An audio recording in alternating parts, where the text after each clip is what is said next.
Paano nga ba makakuha ng MySSS card powered by RCBC? By the way, kung first time mo sa channel natin at gusto mo pa ng mga online tutorial videos katulad nito, please click the subscribe button. Dito sa SSS online account ninyo, yung unang proseso ay sa SSS portal or sa SSS online account ninyo. Yung pangalawa naman, mamaya ay sa RCBC app mismo. So this time, ang gawin natin ay mag-login na sa SSS account. Pag nakapag-login na kayo, i-click nyo lang yung services, ito siya, and then piliin ang MySSS card. Kung gamit nyo naman yung cellphone ninyo, after nyo makapag-login, yung menu na katulad nito, pwede nyo siyang i-access by tapping these 3 lines at makikita nyo yung services and then MySSS card. 5 steps yung pagdadaanan natin. Mabilis lang lahat ng ito. Karamihan dito parang click lang ng click at mag-take na rin ng picture. Mula dito, i-click lang tong proceed. Just in case na meron kayong application or pending application sa UMID na Union Bank, possible na hindi nyo ito makita. Kapag ganon, kailangan nyo munang ipa-close yun bago makakuha ng pay card ng RCBC. So, click natin itong proceed and then data sharing consent. I-check lang itong I hereby acknowledge and then I consent and submit. Sa phone ninyo, ang makikita nyo ay yung arrow lang na katulad nito. And then, mag-selfie na. So, click lang itong start liveness. At kapag okay na sa selfie, na-detect yung camera, walang error, makikita nyo rito ay success. Click lang itong proceed. At andito na yung option ng RCBC DiskarTech.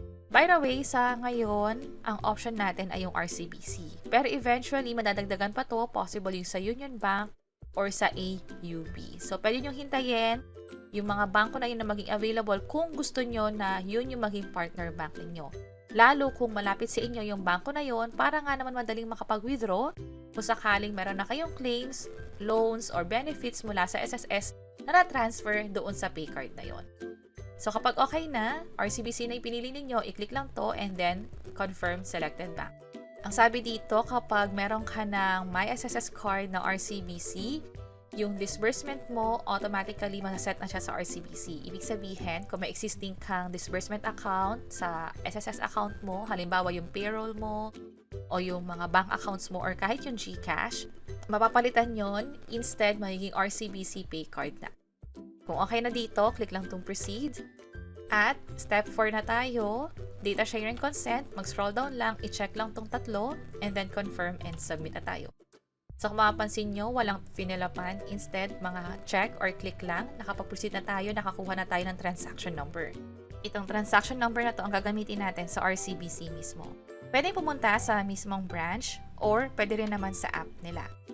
By the way, kung sakaling nakalimutan nyo yung transaction number, nakalimutan nyo kopyahin, punta lang ulit kayo sa SSS account ninyo, services, MySSS card, and then andito na yung transaction number. This time sa phone, i-search lang yung RCBC or yung DiskarTech sa Play Store or sa App Store. I-download ito at kapag okay na, ito yung makikita nyo, gumawa ng DiskarTech account or mag-login. Gagawa muna tayo, and then SSS member yung pipiliin. Ito yung terms and conditions, i-click lang tong arrow pababa at i-click na tong I agree.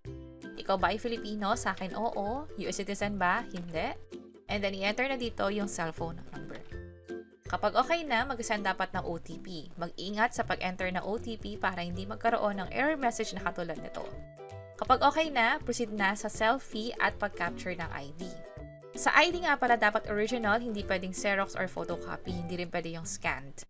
Dapat, kung ano man yung information nung sa ID mo ay parehong-pareho sa DiskarTech or sa SSS mo. Lalo doon sa mga kinasal na o nagpalit ang apelido, dapat pare-pareho na yung mga information mo dito sa RCBC, sa ID na gagamitin mo at maging sa SSS account mo. Click natin itong susunod. Ito yung mga IDs na pwedeng gamitin. Merong Siemens Book, yung SSS ID, yung dati. Meron din yung National ID. Also, yung Secondary ID, andito naman. Merong School ID, Senior Citizen ID, PWD ID, Company ID, tinatanggap. Kapag okay na, i-click lang itong while using the app para makapag-proceed na tayo sa pag-take ng pictures. Dito, ID muna yung uunahin. Bali, ang ginamit ko ay National ID, harap at likod. Magkakaroon ng error message na katulad nito just in case na malabo o hindi nakunan ng maayos. Click natin itong recapture and then i-save at continue na. Ganito dapat yung makita ninyo. So, kapag okay na, click lang itong susunod and then selfie naman. Sa selfie, i-guide kayo kung kailangan yung lumayo ng konti or mag-close up pa or kailangan yung mag-hold or medyo tumigil na para makuna na kayo ng maayos na selfie. And then, i-check ninyo kung maayos ba yung pagkakakuha. Pwedeng masyadong close up, katulad sa akin. Ang ginawa ko nung una ay kinukunan ko na masyadong malapit. Pero, tinry ko na isama yung hanggang balikat. Naging okay naman. So, kapag okay na dito, i-click lang tong ipasa. Supposedly, dapat mag-provide na tayo ng information. Pero sa case ko, bigla ako napunta sa passcode. So, anong nangyari ay inulit ko mula umpisa. And then, nung inopen ko yung RCBC DiskarTech app, hindi ko na inulit yung buong proseso. Instead, andito na yung ID number, yung complete name, at yung birth date. Ilagay dito yung transaction number maging SSS number. Ito yung halimbawa. Siya nga pala, kung meron na kayo dating DiskarTech account, possible makakuha kayo ng error message na katulad nito. Kapag ganyan, hindi na pwedeng makapag-proceed. Pero kung bago pa lang, wala pang DiskarTech account, hindi na-detect ng system na nagamit na yung SSS account na yon para sa DiskarTech, makakapag-proceed na sa pag-provide ng mga information katulad nito. So, merong home address, yung source of funds, politically exposed person, ibig sabihin may kamag-anak ka ba or affiliated ka ba sa mga nakaupo or may posisyon sa gobyerno. And then, employment details, work information, and lastly, yung pag-enter na ng passcode. Gagawin yung passcode, dapat ikaw lang yung nakakaalam nito. So, 4 digits siya, ito yung gagamitin natin na pang login sa DiskarTech app. Kapag okay na, hihintayin na ma-verify fully yung account. Habang naghihintay, pwede mo namang i-check yung mismong app. Pwede mo ma-access yung mga features na meron dito.